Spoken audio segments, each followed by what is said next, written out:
Mimi ninaitwa Askofu Benson Kalika Bagonza wa KKKT Diocese ya Karagwe.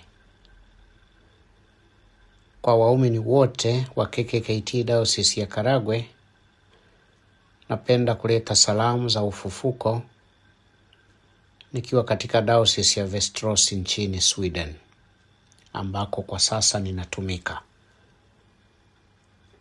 Napenda kuwaleteeni salamu za Pasaka ya mwaka huu wa 2026, na salamu zangu mwaka huu zinatoka katika Injili ya Luka Mtakatifu sura ya 24 mstari wa 34. Ninasoma: ni kweli Bwana amefufuka, amemtokea Simoni. Neno la Mungu. Mitume wawili kati ya 11 waliobaki baada ya Bwana Yesu kuuawa na kuzikwa wanatushuhudia kuwa ni kweli Bwana Yesu amefufuka. Na mimi napenda kuwasalimuni nyote kwa salamu ya Pasaka. Haleluya, Bwana Yesu amefufuka. Lengo la hao mitume ilikuwa ni kuwaondolea wote wenye mashaka ili waweze kuamini ufufuko. Na kwa njia hiyo wanatualika tuamini ya kwamba ni kweli Yesu amefufuka. Na pili, wanataka hata wale waliomuua wajue ya kwamba ni kweli Bwana Yesu amefufuka. Tabia ya watu kukwepa ukweli haikuanza leo.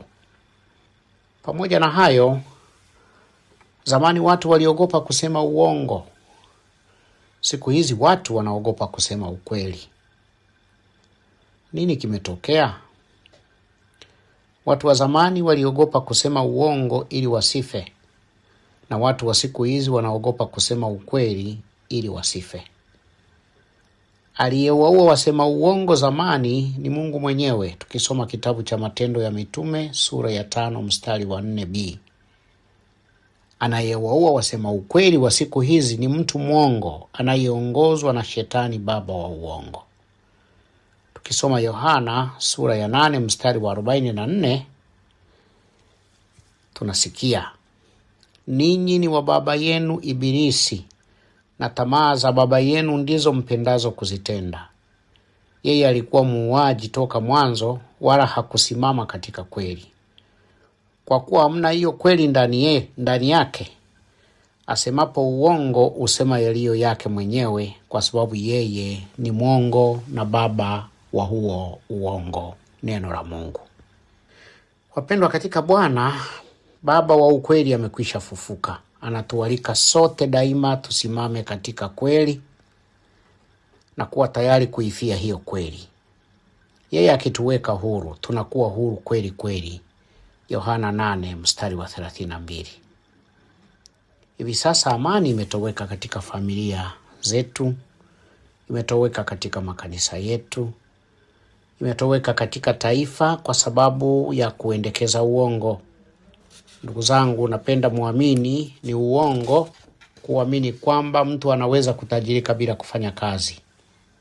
Ni uongo kuamini kwamba mtu anaweza kuchaguliwa kwa hila na akatawala kwa haki.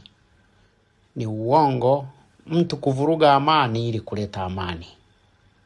Ni uongo kudai kwamba tunaweza kuwa na amani bila kutenda haki. Ni uongo. Bila kuridhiana na ukweli, sote hatuko salama. Ninawaalikeni nyote tujirudi. Shetani ni baba wa uongo na ni mkatili. Anawakatili hata vijana wadogo kwa kuwafundisha matusi, kuwafundisha uongo na kuuchukia ukweli. Vijana wengi wamefarakana na ukweli na kulazimishwa kushikamana na uongo. Sisi tulio viongozi tumewanyima vijana wetu haki ya kutuiga. Waige nini kutoka kwetu? Waige wizi, waige hila, waige ubabe, waige matusi, waige kuteka, waige kuua, waige kuonea watu, waige kutoa na kupokea rushwa. Waige nini? Lakini sasa ni kweli Bwana amekwisha fufuka. Tuushike huu ukweli na huu ukweli utuweke huru. Tusiogope tena, kwa sababu hata wale wanaoua miili wamepata jibu kupitia ufufuko.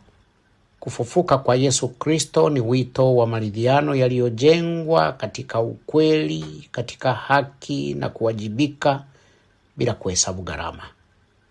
Na wasihi kwa jina lake Bwana Yesu aliyefufuka, tubadilike. Ninawatakia Pasaka njema ya baraka na furaha ya kufufuka kwa ukweli.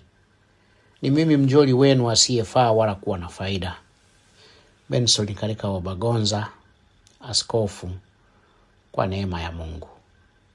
Bwana Yesu asifiwe sana.